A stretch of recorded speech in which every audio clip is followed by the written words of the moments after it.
নবীর সম্মান কমানোর জন্য চেষ্টা করে রে, কিন্তু তোমরা যতই চেষ্টা করো না কেন আমার প্রাণের নবী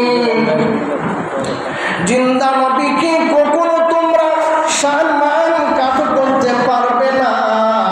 যেখানের মধ্যে আল্লাহ সম্মান দিয়েছেন তোমরা যদি সম্মান না দেও তাহলে কিছু আসে যায় না রে। এই জন্য আল্লাহ পাক রব্বুল আলামিন তোমাদের জন্য 7টা জাহান্নাম বানাইয়া রাখছেন। বলেন ঠিক না বেঠি? আমরা ওই নবীজির উপর দুরূদ পড়ব, বেশি বেশি দুরূদ পড়ব। কে কি কইল আমরা বুঝবো না রে, জানবো না যে নবীর উসিলায় আল্লাহ আমরারে বানাইলা, ওই নবীজির উম্মত হইলাম রে।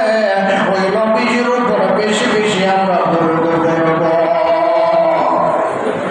যেখানের মধ্যে আল্লাহ ঘোষণা করে দিয়েছেন ইন্নাল্লাহ নিশ্চয় আল্লাহ ওয়া মালাইকাতাহু ফেরেশতারা ইউসাল্লুনা আলান নবী নবীর উপর দরুদ পড়ে।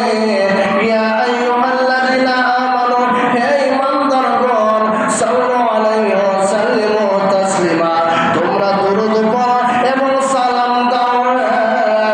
শুধু দরুদ নয়, নবীর উপর সালাম দেওয়ার কথাও আল্লাহ কোরআনে বলেছে। এমন কোন মানুষ আসেনি কোরআনের